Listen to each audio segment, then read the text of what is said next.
사도의 가르침을 따라라는 제목을 가지고 오늘 하나님 말씀을 함께 보도록 하겠습니다. 우리가 지난주 말씀을 통해 이 사도행전의 좀 어려운 부분인 이 베드로의 설교의 이야기를 함께 다루었습니다. 어떤 분이 이렇게 얘기하시더라고요. 베드로의 설교에 대한 설교를 정말 난생 처음 들어봤다라는 분들도 계셨고, 또 어떤 분은 또 어렵다라는 이야기를 하셨던 분도 있는 것 같아요.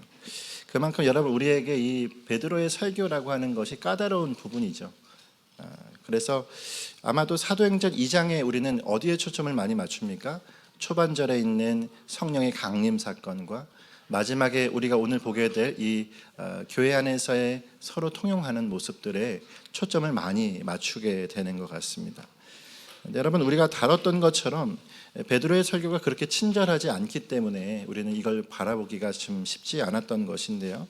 그럼에도 불구하고 이 말씀 안에서 우리가 놓치지 말아야 할 것들이 있어요. 그것은 무엇이냐면 한번 좀 따라하겠습니다. 베드로의 절실한 마음.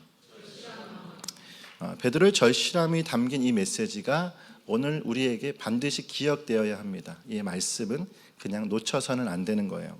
사실 베드로의 이 설교의 구성은 단순합니다. 두 가지만을 전하고 있어요. 하나는 무엇입니까? 성령의 강림은 마지막 때가 되었음을 말하는 것이다, 이거예요. 그렇죠? 그리고 또 하나는 뭐죠? 마지막 때 우리가 준비되어야 할 것, 붙들어야 할 이름은 예수 그리스도라고 하는 것입니다. 그래서 이 얘기는 어떻게 해요? 구원에 이르길 원하는 자, 바로 21절의 말씀에 이렇게 되어 있었습니다. 인용한 말씀으로 누구든지 주의 이름을 부르는 자는 구원을 받으리라. 아멘. 이 말씀 안에서 그럼 그 이름이 무엇이냐? 그 이름은 바로 베드로가 얘기하는 거죠. 예수 그리스도라고 하는 것을 그가 증거하는 일을 힘쓰고 있었던 것을 우리가 보게 되어집니다. 그러니까 베드로가 말하려는 것은 아주 단순한 이 한 가지, 예수 그리스도에 대해서 이야기하려는 것입니다. 중요한 건 여러분, 주제는 단순하지만 그 내용은 총체적이기 때문에 수많은 설명이 또한 필요해요. 그러니까 예수 그리스도다, 그분이면 답이다, 이건 우리가 너무도 잘 아는데 이것을 그 사람이 알게 하기까지, 알아듣기로 나아가기까지는 많은 설명이 필요하고 또한 그것에 대한 확증이 필요한 겁니다. 그러니까 유대인들에게 이걸 확증을 시키려면 구약의 말씀을 또 인용을 해서 하나씩 대입해서 알려주어야 하는 것이죠. 이게 이제 베드로의 설교가 진행되는 그 모든 구성이 그러하다라는 것을 우리가 볼 수가 있어요.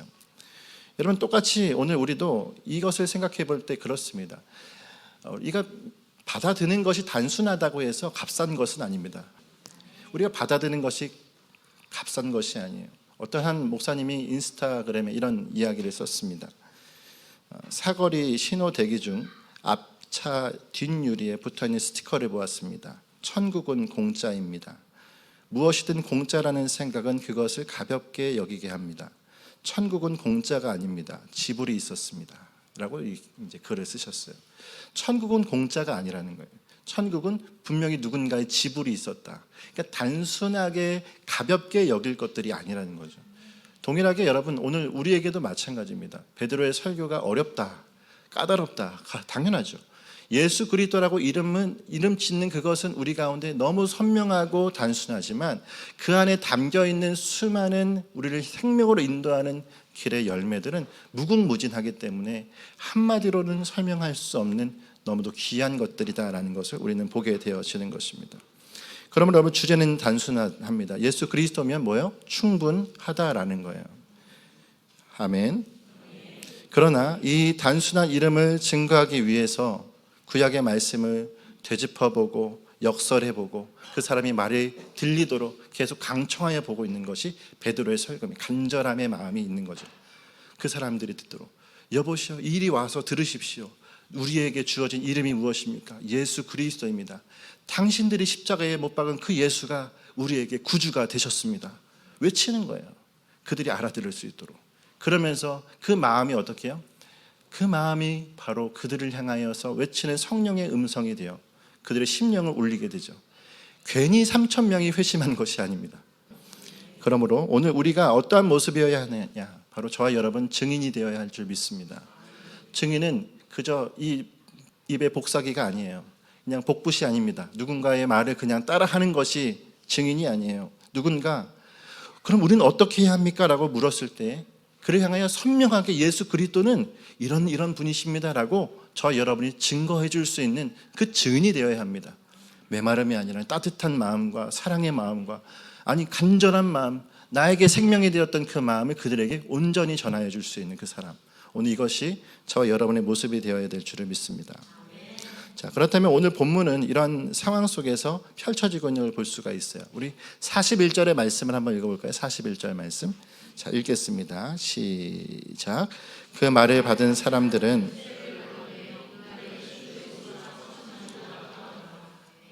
아멘. 41절은 당시 청중 중에 예수님의 이름을 믿는 사람이 어느 정도의 규모였는지를 우리 가운데 알게 해줘요. 41절에 몇 명이 주님께 돌아왔습니까? 3,000명이나 돌아왔었다라고 말을 하고 있습니다. 자, 지금으로 말하면은 웬만한 교회들보다 더 큰 규모예요. 3,000명이 모였다. 여러분, 그 상상할 수 없는 인파들이 그곳에 질비했다라는 사실을 볼 수가 있어요. 자, 그렇다면 자동적으로 여기서 찾아오는 질문이 뭘까요? 여러분, 이런 생각들 해보지 않으시겠어요? 3,000명, 이 규모의 공동체를 어떻게 케어했을까? 이들을 어떻게 소위 관리를 했을까?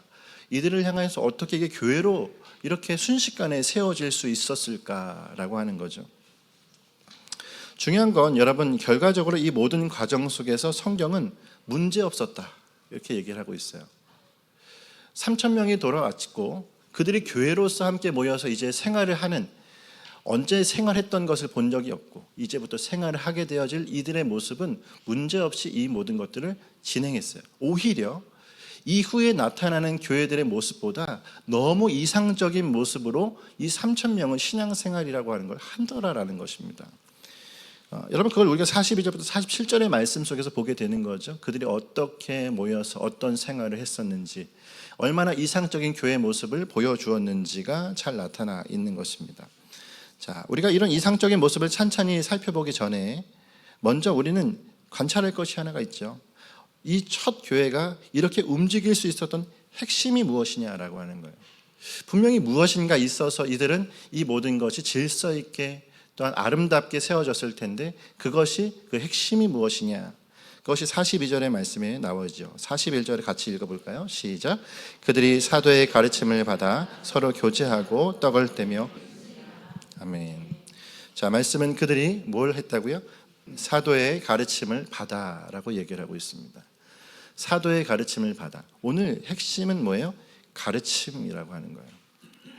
그저 그들이 홀로 아니면 성령의 거룩한 어떤 초월적인 일들, 신비함으로 갑자기 그런 행동을 한 것이 아니라 이들에게는 분명한 가르침이 있었다라고 하는 것입니다. 쉽게 말해 가르치는 자는 누구예요? 사도들이고 그 사도들의 가르침 속에서 그들이 생활하기를 시작했는데, 여러분, 여기에서 우리가 좀 원어를 생각해 볼 필요가 있어요. 이 사도의 가르침이라고 되어 있는 이곳에 사도는 아포스톨론이라는 단어를 씁니다. 이 아포스톨론은 복수형으로 여기엔 쓰여 있어요. 사도들이에요, 원래는.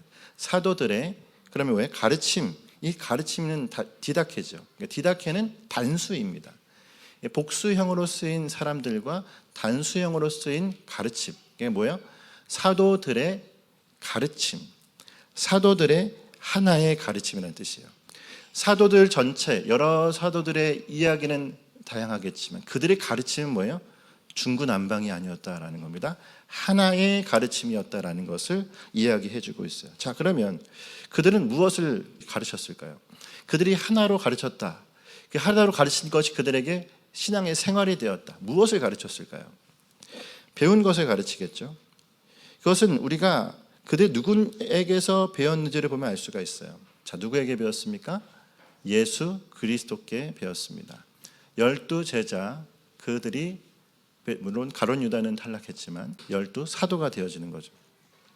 자, 그러면 3년 동안 예수님과 함께 있었던 그 모든 시간들, 3년 동안의 모든 공생의 시간들이 고스란히 그들의 몸에 뭐예요? 잘 대입되어져 있었고, 그것을 통해서 그들은 뭐예요? 이제 공동으로 같이 살아가 하나님의 뜻을 세워가는 일이 어떠한 것인지를 예수님께 몸소 배운 것입니다. 여러분, 그것이 바로 그들에게 나타나는 이 가르침에 대한 미루어 짐작할 수 있는 부분이라고 하는 거죠. 사실 여러분 우리 안에서도 마찬가지입니다. 학적인 가르침, 어떤 대단한 교리들도 중요해요. 제가 교리를 무시하지 않습니다. 오히려 올해도 우리가 어떤 교리 교육을 무엇을 시작해야 될까 개인적으로 고민이 많이 있습니다. 근데 여러분 중요한 건 뭐냐면 삶이 어떻게 변화되어지는가, 삶을 어떻게 살아가느냐는 진짜 살아보지 않으면 알 수가 없어요. 근데 여러분 예수 그리스도께서 그들과 함께 생활하시고 함께 그들과 동고동락하면서 알려주셨던 것들은 그들이 이제 그들의 삶을 통해서 몸소 그 교회를 세워가는 일들이 되어지는 것을 보게 되어지는 것입니다. 또한 여기에 더해서 120명의 문도가 함께 있었죠. 다시 말해 120명의 성령의 그 뜨거운 은혜를 경험한 자들이 바로 이 초대교회, 처음 교회의 멤버들이었다라는 것을 볼 수 있습니다. 그러므로 여러분 생각해 보면 이들이 3,000명을 어떻게 케어했겠나? 아니요, 주님께서 이미 준비시켰다라는 사실을 우리가 기억할 수가 있게 되어지는 거죠. 정리하면 그리스도의 가르침을 받은 12명의 사도와 한 성령 안에서 믿음으로 선 120명의 멤버들이 이 큰 무리를 하나님 앞에 온전히 인도하는 일에 모두 함께 달려갔었던 것을 보게 되어지는 것입니다. 제가 이 말씀을 읽으면서 그럼 우리 교회는 이 모든 과정 속에서 어느 지점쯤에 있을까 이 생각을 좀 해봤어요. 아마도 우리 교회는 코어 멤버가 세워지는 시간이 아닐까 생각되었습니다. 그러니까 정말 주님의 그 가르침 안에 함께 달려가는 12명, 그리고 그 성령 안에서 하나 되어진 120명, 이 사람들이 세워지는 그 과정 속에 우리 일산하나교회가 있지 않을까 그 생각을 하게 되어지는 거죠. 여러분 사람의 제자가 아닙니다. 예수 그리스도의 제자가 세워지는 시간은 여러분 우리에게 오늘 허락되어진 시간임을 믿습니다. 그러므로 여러분 우리에게 필요한 것이 무엇입니까? 우리가 정말 주님의 코어 멤버가 되기 위해 주님의 그 온전한 멤버십을 갖기 위해서는 저 여러분이 꼭 질문해야 될 것이 있어요. 한번 따라하겠어요. 주님이라면 어떻게 하셨을까? 주님이라면 어떻게 하셨을까? 여러분 이건 단순히 우리가 상식이나 인간적인 어떤 감정으로 예수님의 어떻게 하셨을까라는 질문에 대한 답을 내리셔서는 안 돼요. 주님이 어떻게 하셨을까의 정확한 답을 어디서 찾으셔야죠? 성경에서 찾으셔야 한다는 겁니다.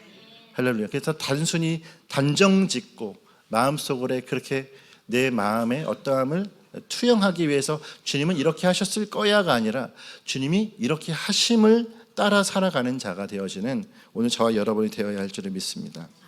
그렇게 했을 때 정말 주님 앞에 다시 돌아오는 억눌린 자, 갇힌 자, 자유함이 없는 자, 탄식이 흘러나오는 그 한 사람 한 사람을 주님 앞으로 온전히 이끌어 나갈 수 있게 하는 일이 되어질 수 있다는 사실입니다. 오늘 그 일이 오늘 저와 여러분이 감당해야 할 일임을 믿기를 간절히 소망합니다. 자, 그렇다면 이제 그들에게 나타난 이상적인 모습은 무엇일까? 하나씩 좀 한번 생각해 보면 좋겠어요. 자, 42절의 말씀을 한번 읽어볼까요? 42절 함께 읽겠습니다. 시작. 그들이 사도의 가르침을 받아 서로 교제하고 아멘. 자, 이 말씀에서도 우리는 이 가르침 안에 주님의 손길이 있었던 것을 보게 되죠. 왜요? 떡을 떼며 무엇을 닮았죠? 예수 그리스도께서 그들에게 베풀어 주신 만찬, 성만찬의 시간들을 그들이 지키는 겁니다. 예수님과 함께 있었던 시간에 지켜야 될 것을 이들이 교회 안에서 고스란히 세워가고 있음을 우리가 이런 데서 확인할 수가 있게 되어지는 거죠. 자, 예수님께서 직접 명하신 것들에 대해서 지키는 교회, 이것이 우리가 나아갈 교회의 모습이기도 합니다. 자, 중요한 건 여기서 한 가지를 꼭 짚고 넘어가야 돼요. 말씀에 오로지라는 단어가 있죠. 오로지. 이 단어가 우리 가운데 오해하게 함이 있기 때문에 우리가 좀 여러분 생각해 볼 필요가 있습니다. 자, 이 구절에서 오로지라고 하는 단어는 사실 언어상으로는 삭제되어도 적절해요. 왜냐하면 이 오로지라고 하는 것에 뜻하여져 있는 것이 이미 해석이 되어 있습니다. 번역이 되어 있어요. 어디로요? 맨 마지막에 힘쓰니라예요. 오로지 힘쓰니라라고 했을 때 오로지는 그냥 빼고 힘쓰니라라고만 해도 돼요. 왜냐하면 여기 해당되는 헬라어는 이거예요. 프로스 카르텔레오라는 단어예요. 프로스 카르텔레오. 이 단어는 전념하다라는 뜻이거든요. 전념하다. 그러니까 이걸 번역하시는 분이 오로지 기도에 전념하다 이런 식으로 이제 번역을 한 것 같아요. 근데 여러분 중요한 건 무엇이냐면 이 말씀은 단순히 기도만 전념한 것이 아니라 떡을 떼고 교제하고 기도하는 모든 일에 전념했다라고 하는 거예요. 다시 말하면 이 셋 모두가 함께 가고 있는 것이라는 겁니다. 떡을 떼고 교제하는 일은 우리 가운데 조금 중요하고, 기도는 매우 중요해서 오로지 기도에 힘썼다라고 하는 것이 아니라 이 모든 과정이 다 뭐예요? 중요하기 때문에 모두에 전념했다 말하고 있는 것이 이 말씀이라고 하는 겁니다. 그러니 이 한 가지 단어가 주는 여러 가지 우리 가운데 해석이 달라짐이 있는 것이다라는 거죠. 결국 여러분, 그러므로 우리는 이것이 순차적인 것이 아닙니다. 교제를 먼저 했고 그리고 떡을 떼고 나중에 더 열심히 기도를 했구나. 아니요, 떡도 열심히 떼고요, 교제도 열심히 하고요, 기도도 열심히 했습니다. 여러분, 이 모든 것이 아름답게 세워지는, 어떤 한쪽으로 치우치지 아니하는, 함께 세워져 가는 그 모습을 보면은 누가 보아도 아름답게 여겨질 만한 일들이 나타나는 거죠. 그래서 맞아요, 우리 오늘 말씀의 맨 마지막에 뭐예요? 사람들이 칭송했다. 그러니까 단순히 칭송한 것이 아니라 그들의 모습이 굉장히 이상적인 모습, 아름다운 모습이었던 것을 보게 되어지는 것입니다. 자, 이 말씀들을 보면서 우리의 모습을 한번 또 늘 보십시오. 우리는 잘 균형을 맞추고 또한 그렇게 아름답게 세워가고 있는지를. 자, 흥미로운 것은 이 프로스 카르텔레오라고 하는 이 단어가 46절의 말씀에서도 쓰이다라는 거예요. 46절. 날마다 마음을 같이하여 성전에 모이기를 힘쓰고라고 할 때, 힘쓰고가 뭐예요? 프로스 카르텔레오라는 단어예요. 자, 여기서도 마찬가지죠. 우리가 이걸 오해하면 안 돼요.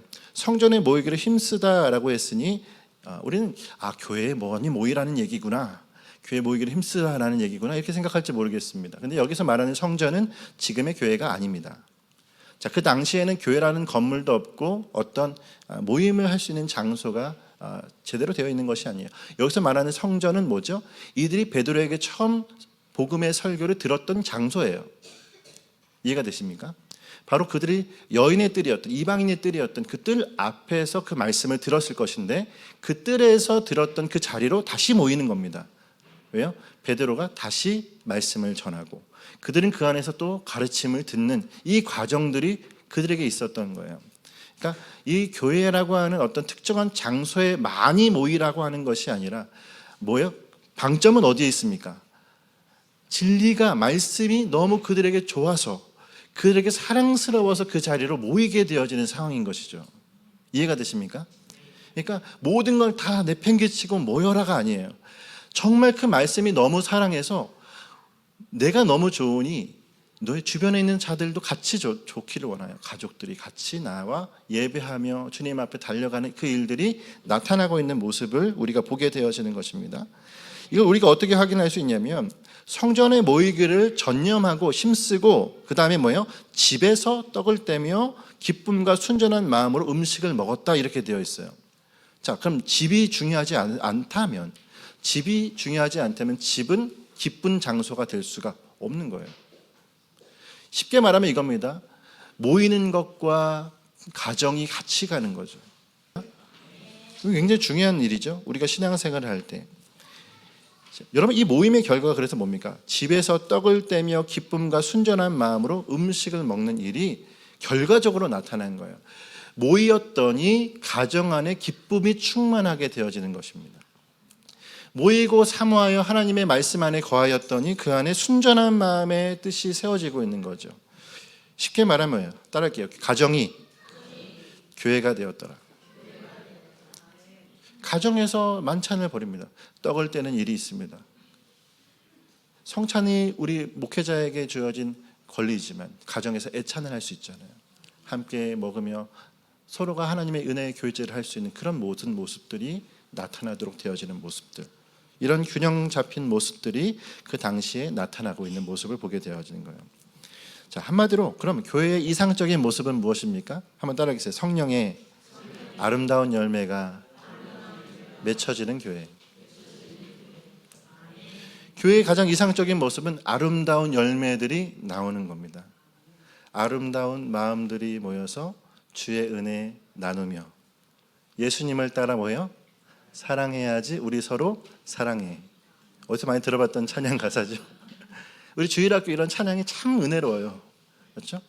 아름다운 마음들이 뭐예요? 우리의 마음이 아름답다는 것이 아니라 그 주님을 사랑하는 마음을 담는 그 자리에서의 모임이 우리를 화목하게 하여 하나님의 거룩한 뜻으로 세워가게 한다라는 것입니다.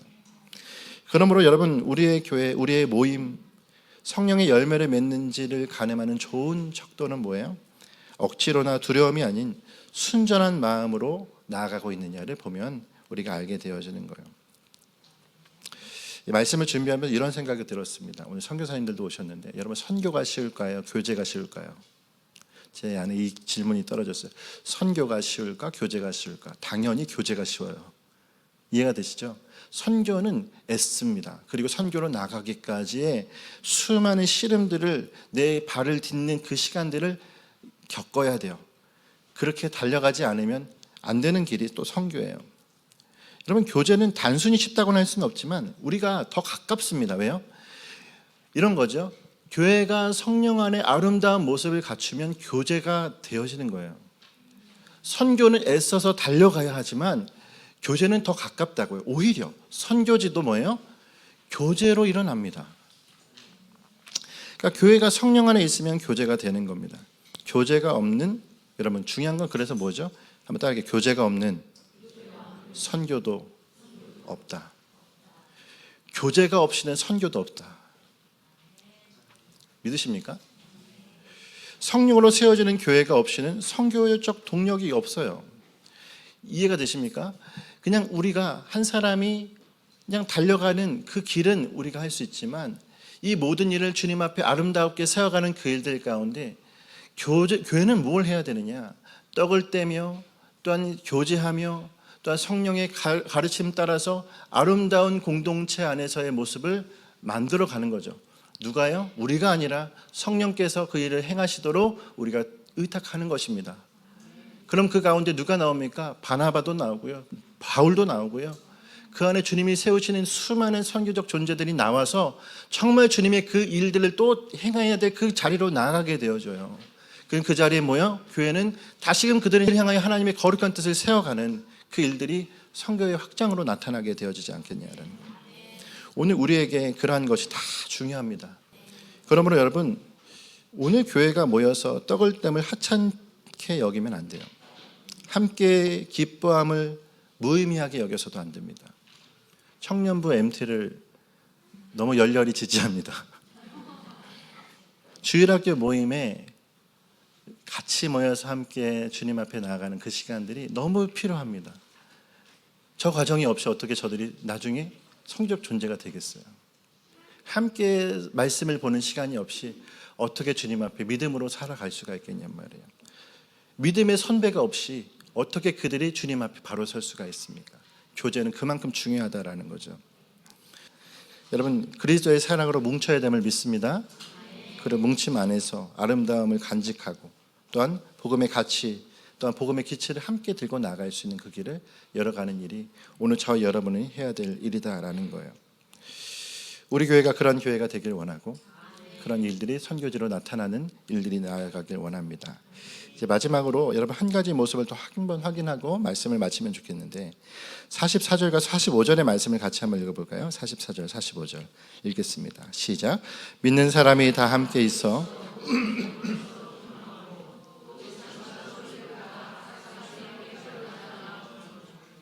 아멘. 저희 44절과 45절의 말씀은 그 초대교회에 일어났었던 재정을 함께 사용하는 아주 거룩하고 아름다운 일이었습니다. 근데 이 말씀에 대해서 오해하는 경우들도 있어요. 예를 들면 이런 거죠. 무소유 공동재정이 성경적인 것이다. 여러분, 그거는 단순히 그렇게 여겨서는 안 됩니다. 무소유와 공동재정은 물론 단기 선교로 우리가 갈 때도 공동으로 재정을 쓰죠. 이런 규모와 아니면 선교지에서 단체들이 룰에 따라서 공동재정을 따른 일들은 수많이 있습니다. 그것마저 부정하지 않습니다. 그런데 여러분, 이런 거죠. 모두 다 이렇게 공동재정을 해야 합니다라고 여겨서는 안 된다라는 거예요.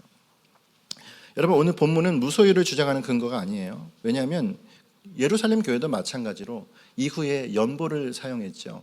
연보를 주고받으면서 서로의 재정들을 충당했습니다. 지금 교회들은 어떻게 하고 할까요? 주님 앞에 자원하는 마음으로 또한 주님 앞에 지켜야 할 재정들을 함께 드리고 그것들을 흘려보내면서 하나님의 거룩한 교회가 세워져 나가게 되어진 것을 보게 되어집니다.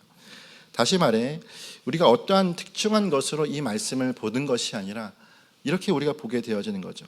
자발적인 헌신으로 하나님 앞에 드려진 이 시간이 너무도 아름답게 세워진 모습, 이것이 바로 이 말씀에 나타나는 모습이라고 하는 거예요. 만약에 이것이 강제가 되거나 억지가 되면 그때부터 교회는 뭐가 되죠? 복지기관이 되어져 버립니다. 그렇게 되어서는 안 되죠. 그냥 맹목적으로 아무런 감흥이 없이 누군가에게 주기만 한다. 아니요. 우리 가운데는 서로 간의 감정의 교감이 있어야 됩니다.